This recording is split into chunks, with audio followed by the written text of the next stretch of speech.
Yo guys, what's going on? Welcome back to a new video, and today for you guys we are going to be reacting to an old video by TimTom called My Parkour Experience. I'm so scared for this video, but I'm excited to get into it. Before the video starts, make sure you guys leave a like and subscribe. Thank you guys so much for all the support guys on the show. It really does mean a lot to me. Leave a comment down below who you guys want me to react to in the future. And make sure you guys go leave a like on TimTom's video too, but that's all I got for you guys, so let's get right into the video. Alright. Oh. Okay. Fair enough. When I was like 15, a news channel did a story about a crazy fad sweeping the globe. It involved running, climbing, jumping, and most importantly, doing sick flips. Parkour. It was called Parkour. There it is. And it looked sweet. I went online and found videos of people doing parkour set to over-the-top electronic music with tons of unnecessary edits. No, parkour there was were even insane. videos shot in my city at places that I had been to. Some guys from Boise called themselves Team Paradox, and their videos might have been the coolest thing I had ever seen. Mostly because I knew the places from the videos, but I liked editing videos, so if I learned how to do parkour, I too could make parkour videos set to electronic music with tons of unnecessary effects and be just as cool as them. So I did for more 4 hours. I found sites listing moves and how to do them. Team Paradox even had their own website that listed the best spots around town. Web design 5 stars. and parkour? What can't they do? I don't know why, Nice. but so many things about this just tickled my little nerd brain. I had discovered a secret world that existed completely unknown to most, a mere shadow to the unenlightened. Parkour. Parallel universe that only a select few could enter. That was essentially just me realizing, oh cool, I can climb on stuff. But I I've felt like never something attempted bigger. real There were parkour. others out there,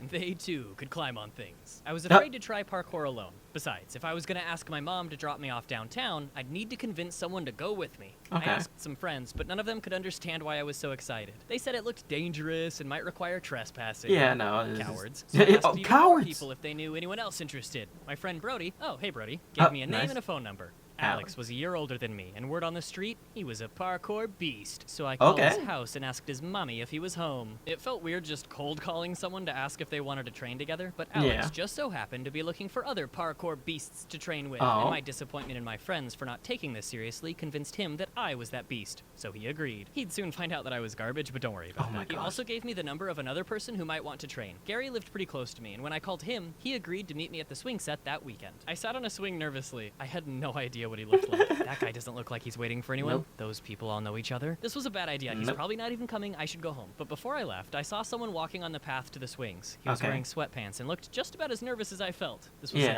Oh man, what if I walked up to this guy and he wasn't Gary? That was his name, right? What would I even say? This is embarrassing. I should leave. Gary walked up to the wood chip surrounding the swing set and paused for a moment before busting out the sickest flip I had ever seen. That was the first time I had ever seen someone do a flip without like a trampoline, and I was in awe. I went over to introduce myself, and we've basically been best friends ever since. Finally, I had someone to make sick parkour videos with. For the next several years, we trained and practiced parkour at every possible opportunity. We honed our craft and pushed our mortal bodies to their limits. There were these handrails on one side of our school, next to the door without a doorknob, and during lunch we would go practice vaults. I don't mean to brag, but I do a pretty mean reverse vault. Most kids did not see the appeal and would sit on the little grassy hill overlooking the rails making snide remarks. But joke's on them. If they thought that was cringy, just wait till they find out I'm a YouTuber. On weekends, we'd go downtown to train and hang out. Gary and Alex are ridiculously skilled and would do all sorts of flips. I was too scared to push myself and risk getting hurt, so I never got my backflip down. I would try to do a flip, If you're gonna practice flips, it's really important to have a safe place to land, like a big old cushion. The problem is that when you're swinging through the concrete jungle, there's not usually an abundance of cushions laying around. But one day, we happened across a mattress behind a parking garage. I wasn't about to sleep on it, but for breaking falls, it'd do. I practiced a front flip or two. Gary did acrobatic stunts that make your brain explode. The usual. The next week, we went back to the same place to find the mattress had been hauled away and replaced with a new mattress, which was great. 2 weekends of flip practice in a row. The next week, the same thing happened. In fact, every time we went to the mattress spawn point, an entirely different mattress was waiting for us. I'm talking Tempur-Pedic, memory foam, crib. The parkour gods were smiling upon us. No, yeah, for sure. All sorts of places that most people didn't even know existed. Just about any building I wanted to get on top of, Gary was more than happy to co-sign my bad decisions. The Albertsons down the street from our school had a couple pipes running up the side that you could climb to the roof until they added a security camera. There must have been so many security systems sold because of us. I bet that really stimulated the economy. We're such good citizens. No, there we are can't some justify buildings this. that didn't have pipes or fire escapes or anything, and clearly, the only way to appreciate the views those buildings had to offer was through the use of a grappling hook. No, Gary and we I don't. always Okay. joked that anything is possible with a grappling hook, but we never got our hands on one, which honestly probably kept us from getting hurt. The only time I ever did get hurt, I wasn't even on X Games mode. I was trying to do a Kong vault under a horse statue, but I clipped my knee. I sat down on a park bench, and there was blood, but the cut wasn't that deep. Anyway, some lady walked up and kept saying I was gonna need stitches, but when I told her no, really, I'll be fine, she shouts, "You need Jesus." So that's the Jesus bench. Oh my gosh. I think the most insane stunt anyone in the group ever pulled was when Alex did a flip from the 4th story of a staircase to an adjacent building. The first time he did it, he didn't even warn anyone that he was about to. He just ran at the railing, dove over it backwards, lands the flip flawlessly on a roof that I didn't even know you could get to, all the while yelling, "Die!" I looked down to the street and some narc was looking up at us on their phone. I was pretty sure he was calling the cops, so I told everyone to bail. Yeah, that I makes like sense. to tell this story is that when a group of parkour kids decides to go somewhere, it doesn't take long. So we made it to the other side of downtown in 2 shakes of a lamb's tail, whatever that means. That was a really good spot, and everyone said he probably wasn't calling the cops, so we headed back. We made it across town twice, on foot, well before the cops showed up. Okay. But they did show up. The cop gets out of his car and says, "I hear you kids are jumping off buildings up here." And in a moment of brilliance, Alex looks over the edge and goes, "You'd have to be crazy."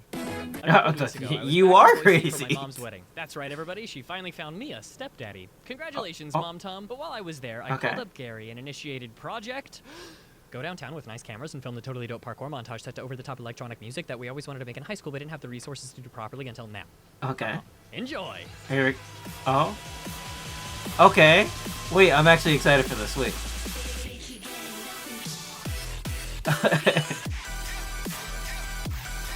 No, this is actually really cool. Wait. Boise State University. Okay. Jeez.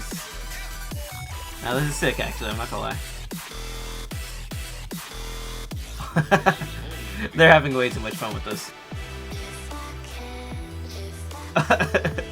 I have no idea if I'm getting copyrighted for this, but this is definitely worth it. Oh my gosh. Thank you so much for watching. Please go follow Gary on Instagram. This video wouldn't have been possible without him. Links in the description, and I'm really hoping you'll show him some love because we spent days filming that montage, and I only used like a minute of footage.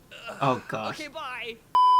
Yeah, guys, that's TimTom's parkour experience. I hope you guys enjoyed. Again, make sure you guys leave a like and subscribe, and I'll talk to you guys in the next one. See ya.